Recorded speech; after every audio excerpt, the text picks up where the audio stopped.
ಎಲ್ಲರಿಗೂ ನಮಸ್ತೆ. ಸ್ವಾದ ಕಿಚನ್ ಆಫ್ ಕರ್ನಾಟಕಕ್ಕೆ ತಮಗೆಲ್ಲ ಮತ್ತೊಮ್ಮೆ ಆತ್ಮೀಯ ಸ್ವಾಗತ. ಇವತ್ತು ಮಕ್ಕಳ ಫೇವ್ರೇಟು ಜಾಮೂನ್ ಮಾಡೋದು ನೋಡೋಣ. ಜಾಮೂನ್ ಶೇಪು ತುಂಬ ಚೆನ್ನಾಗಿ ಬರಬೇಕು ಮತ್ತು ಸೀಳಬಾರ್ದು, ಒಳಗಡೆ ಗಂಟಿರಬಾರ್ದು, ತುಂಬ ಜ್ಯೂಸಿಯಾಗಿರಬೇಕು ಅಂದರೆ ಅದಕ್ಕೆಲ್ಲ ಟಿಪ್ಸ್ ಹೇಳ್ತಾ ಮಾಡ್ತೀನಿ. ಬನ್ನಿ ಹೇಗೆ ಮಾಡೋದು ಅಂತ ನೋಡೋಣ. ಜಾಮೂನ್ ಮಾಡಲಿಕ್ಕೆ ನಾನು 175 ಗ್ರಾಮ್ದು ಜಾಮೂನ್ ಪ್ಯಾಕೆಟ್ ತೊಗೊಂಡಿದ್ದೀನಿ. ನೀವು ಯಾವ ಬ್ರ್ಯಾಂಡ್ ಬೇಕಾದರೂ ತೊಗೊಳ್ಬಹುದು. ಈಗ ಇದನ್ನು ಸ್ವಲ್ಪ ಜರಡಿ ಹಿಡ್ಕೋಬೇಕು. ಯಾಕೆಂದರೆ ಹಿಟ್ಟು ಸ್ವಲ್ಪ ಗಂಟಿರುತ್ತಲ್ವ, ಅದೆಲ್ಲ ನೀಟಾಗಿ ಬಿಡಿಸ್ಕೊಂಡ್ರೆ ಕಲಸೋವಾಗ ಈಸಿ ಆಗುತ್ತೆ. ಅಕ್ಕಿ ಹಿಟ್ಟು, ರಾಗಿ ಹಿಟ್ಟು ಎಲ್ಲ ಜರಡಿ ಹಿಡಿತೀವಲ್ವ, ಅದರಲ್ಲೂ ಕೂಡ ಜರಡಿ ಹಿಡ್ಕೋಬೋದು. ಈಗ ನೋಡಿ, ಹಿಟ್ಟು ರೆಡಿಯಾಗಿದೆ. ಇದಕ್ಕೆ ನಾನು 1/4 ಗ್ಲಾಸಷ್ಟು ಹಾಲು ತೊಗೊಂಡಿದ್ದೀನಿ ಕಲಸೋದಕ್ಕೆ. ಇಷ್ಟನ್ನು ಬಳಸಲ್ಲ ನಾನು, ಎಷ್ಟು ಬೇಕೋ ಅಷ್ಟು ಮಾತ್ರ ಹಾಕ್ಕೊಳ್ತೀನಿ. ನೋಡೋಣ ಎಷ್ಟು ಉಳಿಯುತ್ತೆ ಅಂತ. ಹಿಟ್ಟು ಕಲಸೋವಾಗ ತುಂಬ ಸ್ಮೂತಾಗಿ ಕಲಿಸ್ಬೇಕು. ಚಪಾತಿ ಹಿಟ್ಟೆಲ್ಲ ಕಲಸೋವಾಗ ನಾದಿ ಕಲಿಸ್ತೀವಲ್ವ, ಹಾಗೆ ಒತ್ತಿ ಕಲಸೋಕ್ಕೆ ಹೋಗಬಾರ್ದು, ಸ್ಮೂತಾಗಿ ಕಲಿಸ್ಕೋಬೇಕು. ಜಾಮೂನು ಶೇಪೆಲ್ಲ ಚೆನ್ನಾಗಿ ಬರೋದಕ್ಕೆ ಇದು ಸೀಕ್ರೆಟ್ ಟಿಪ್ ಅಂತಲೇ ಹೇಳ್ಬೋದು. 2 ಸ್ಪೂನೇ ಹಾಲು ಹಾಕ್ಕೊಂಡು ಕಲಿಸ್ಬೇಕು. ಒಂದೇ ಸರಿ ಹಾಲು ಹಾಕ್ಬಿಟ್ರೆ ತುಂಬ ಮೆತ್ತಗಾಗ್ಬಿಡುತ್ತೆ. ನೋಡಿ, ತುಂಬ ಪ್ರೆಸ್ ಮಾಡ್ತಾನೆ ಇಲ್ಲ ನಾನು, ಸುಮ್ಮನೆ ಹಗುರವಾಗಿ ಕಲಿಸ್ತಾ ಇದ್ದೀನಿ.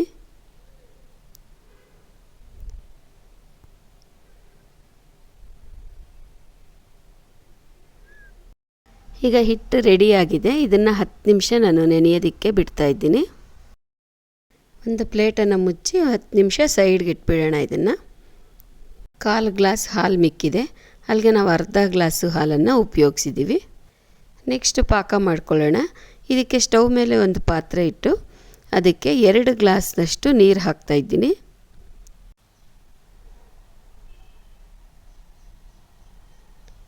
ಎರಡು ಗ್ಲಾಸ್ ನೀರಿಗೆ ಅದೇ ಗ್ಲಾಸ್ ಅಳತೆಯಲ್ಲಿ 1.5 ಕಪ್ ಆಗೋಷ್ಟು ಸಕ್ಕರೆ ಹಾಕ್ತಾಯಿದ್ದೀನಿ.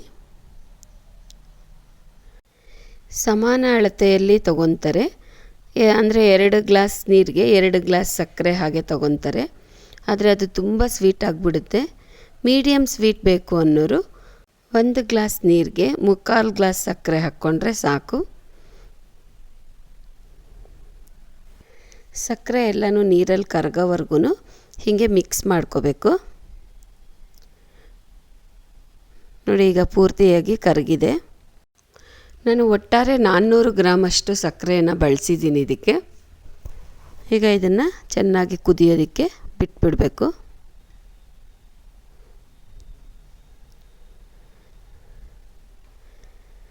ಈಗ ಪಾಕ ಚೆಕ್ ಮಾಡೋದು ಹೇಗೆ ಅಂದರೆ ತುಂಬ ಸುಲಭವಾಗಿ ಮಾಡ್ಬೋದು. ಒಂದೇಳೆ ಪಾಕ ಬರಬಾರ್ದು ಇದಕ್ಕೆ. ನೋಡಿ, ಹೀಗೆ ಮುಟ್ಟು ನೋಡಿದಾಗ ಅಂಟು ಪಾಕ ಬರಬೇಕಷ್ಟೆ, ಅಂಟಿಸ್ಬೇಕಷ್ಟೆ. ಈಗ ಎಣ್ಣೆ ಎಲ್ಲ ಮುಟ್ಟಿದಾಗ ನಮ್ಗೆ ಹೇಗೆ ಫೀಲ್ ಆಗುತ್ತೋ ಹಾಗೆ ಫೀಲ್ ಆಗಬೇಕಷ್ಟೆ. ಈಗ ಪಾಕ ರೆಡಿಯಾಗಿದೆ. ನಾನು ಸ್ಟವ್ ಆಫ್ ಮಾಡಿಬಿಟ್ಟು ಇದಕ್ಕೆ ಕೇಸರಿ ದಳಗಳನ್ನು ಹಾಕ್ತಾಯಿದ್ದೀನಿ. ನೋಡಿ, ಇದು ಒಳ್ಳೆ ಕಲರ್ ಕೊಡುತ್ತೆ. ಇವಾಗ ಈ ಕಲರ್ ನೋಡ್ಕೊಳ್ಳಿ ಪಾಕದ್ದು, ಆಮೇಲೆ ಕಲರ್ ಅಬ್ಸರ್ವ್ ಮಾಡಿ ಎಷ್ಟು ಕಲರ್ ಕೊಟ್ಟಿರುತ್ತದು. ಏಲಕ್ಕಿ ಬೇಕಾದವರು ಅದು ಹಾಕ್ಕೋಬೋದು, ನಾನು ಹಾಕಿಲ್ಲ. ಈಗ ಮುಚ್ಚಿಟ್ಬಿಟ್ಟು ಇದನ್ನು ಸೈಡ್ಗೆ ಇಟ್ಕೊಳ್ಳೋಣ. ನಾವು ಪಾಕ ಮಾಡ್ಕೊಳ್ಳೋ ಅಷ್ಟರಲ್ಲಿ ಹಿಟ್ಟು ನೆಂದಿದೆ. ಈಗ ಇದನ್ನು ನಾವು ಉಂಡೆಗಳಾಗಿ ಮಾಡ್ಕೊಳ್ಳೋಣ. ನೋಡಿ, ಎಷ್ಟು ಸ್ಮೂತಾಗಿದೆ ನೋಡಿ. ಉಂಡೆ ಮಾಡಲಿಕ್ಕೆ ನಾನು 1 ಟೇಬಲ್ ಸ್ಪೂನಷ್ಟು ತುಪ್ಪ ತೊಗೊಂಡಿದ್ದೀನಿ. ಅದನ್ನು ಸ್ವಲ್ಪ ಅಂಗೈಗೆ ಹಚ್ಕೊಂಡು ನಾವು ಸ್ವಲ್ಪನೇ ತೊಗೊಂಡು ಉಂಡೆ ಮಾಡ್ಕೋಬೇಕು. ನೋಡಿ, ಈಗ ಉಂಡೆ ಮಾಡೋವಾಗ ನಾವು ಪ್ರೆಸ್ ಮಾಡಿ ಉಂಡೆ ಮಾಡ್ಕೋಬೇಕು. ಚೆನ್ನಾಗಿ ಪ್ರೆಸ್ ಮಾಡ್ತಾ ಮಾಡ್ಕೋಬೇಕು. ನೋಡಿ, ಹಿಂಗೆ ಮಾಡ್ಕೋಬೇಕು. ಇಲ್ಲಾಂದರೆ ನಾವು ಹಗುರವಾಗಿ ಮಾಡಿಕೊಂಡ್ರೆ ಒಳಗಡೆ ಎಲ್ಲ ಗಾಳಿ ಸೇರಿಕೊಳ್ಳುತ್ತೆ. ನಾವು ಎಣ್ಣೆಗೆ ಹಾಕಿ ತೇಲ್ಸೋವಾಗ ಅದು ಸೀಳ್ಬಿಡುತ್ತೆ. ಹಾಗಾಗಿ ಚೆನ್ನಾಗಿ ಒತ್ತಿ ಪ್ರೆಸ್ ಮಾಡಿಕೊಂಡು ಉಂಡೆ ಮಾಡ್ಕೋಬೇಕಾಗುತ್ತೆ. ನೋಡಿ, ಇದೇ ರೀತಿ ನಾನು ಎಲ್ಲ ಉಂಡೆಗಳನ್ನೆಲ್ಲ ರೆಡಿ ಮಾಡ್ಕೊಳ್ತಾ ಇದ್ದೀನಿ. ಹಿಟ್ಟನ್ನು ಚೆನ್ನಾಗಿ ಕಲಿಸ್ಕೊಂಡ್ವಿ ಅಂದರೆ ಉಂಡೆ ಮಾಡೋದು ತುಂಬ ಸುಲಭ. ಎಲ್ಲ ನೋಡಿ, ಒಂದೇ ಸೈಜಲ್ಲಿ ಶೇಪ್ ಎಲ್ಲ ತುಂಬ ಚೆನ್ನಾಗಿ ಬರ್ತಾಯಿದೆ.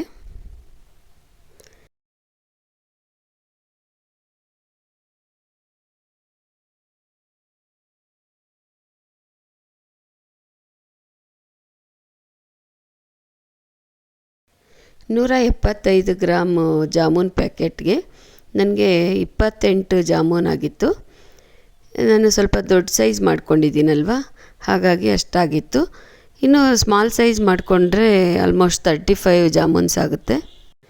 ಈಗ ಉಂಡೆ ಎಲ್ಲ ರೆಡಿಯಾಗಿದೆ. ಎಣ್ಣೆಯಲ್ಲಿ ಹಾಕಿ ತೇಲ್ಸೋಣ. ಒಂದು ಪ್ಯಾನ್ಗೆ ಜಾಮೂನ್ ತೇಲ್ಸೋಕ್ಕೆ ಎಷ್ಟು ಎಣ್ಣೆ ಬೇಕೋ ಅಷ್ಟು ಹಾಕ್ಕೊಂಡು ನಾನು ಬಿಸಿ ಮಾಡಿದ್ದೀನಿ.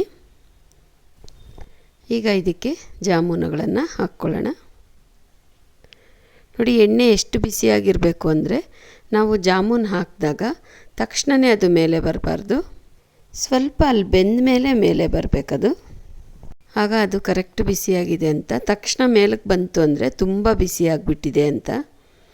ಅಷ್ಟು ಬಿಸಿಯಾಗಿದ್ದರೆ ಒಳಗಡೆ ಬೆಂದಿರಲ್ಲ ಜಾಮೂನು, ಮೇಲೆ ಮಾತ್ರ ಕಲರ್ ಬಂದುಬಿಟ್ಟಿರುತ್ತೆ. ಹಾಗಾಗಿ ತುಂಬಾ ಎಣ್ಣೆ ಬಿಸಿ ಮಾಡ್ಕೋಬಾರ್ದು. ಆಮೇಲೆ ಜಾಮೂನ್ ಹಾಕಿದ್ಮೇಲೆ ಮೀಡಿಯಮ್ ಫ್ಲೇಮ್ಗೆ ಇಟ್ಕೋಬೇಕು.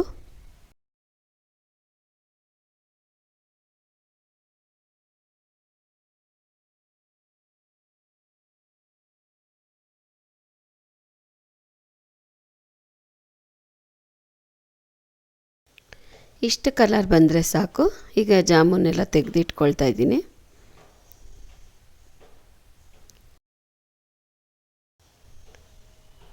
ಸೆಕೆಂಡ್ ಬ್ಯಾಚ್ ಹಾಕ್ಕೊಳ್ತಾ ಇದ್ದೀನಿ. ಈಗ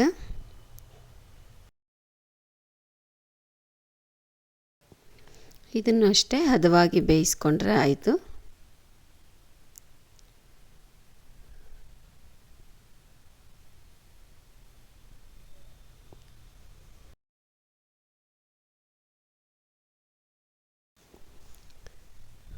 ಈಗ ಇದನ್ನು ಎಲ್ಲನೂ ತೆಗೆದಿಟ್ಕೊಳ್ತಾ ಇದ್ದೀನಿ. ನೋಡಿ, ಒಟ್ಟು ಇಷ್ಟು ಜಾಮೂನ್ ಆಗಿದೆ. ಇದನ್ನು ಈಗ ಪಾಕಕ್ಕೆ ಹಾಕೋಣ. ನೋಡಿ, ಪಾಕ ನೋಡಿ, ಕೇಸರಿ ಹಾಕಿರೋದಕ್ಕೆ ಎಷ್ಟು ಕಲರ್ಫುಲ್ಲಾಗಿದೆ. ಇದಕ್ಕೆ ಈಗ ಜಾಮೂನುಗಳನ್ನು ಹಾಕೋಣ. ಇದರಲ್ಲಿ ನೆಂದ ಮೇಲೆ ಇನ್ನೂ ತುಂಬ ಒಳ್ಳೆ ಬಣ್ಣ ಬರುತ್ತೆ ಜಾಮೂನು. 3 ಅವರ್ಸ್ ಇದನ್ನು ನೆನೆಯೋಕ್ಕೆ ಬಿಟ್ಬಿಡಬೇಕು. ನೋಡಿ, 3 ಅವರ್ಸ್ ಆದಮೇಲೆ ನೋಡಿ ಡಬಲ್ ಸೈಜ್ ಆಗಿರುತ್ತೆ. ಆಮೇಲೆ ಕಲರ್ ನೋಡಿ ಎಷ್ಟು ತುಂಬ ಒಳ್ಳೆ ಕಲರ್ ಬಂದಿದೆ. ಒಂದು ಕಟ್ ಮಾಡಿ ತೋರಿಸ್ತೀನಿ.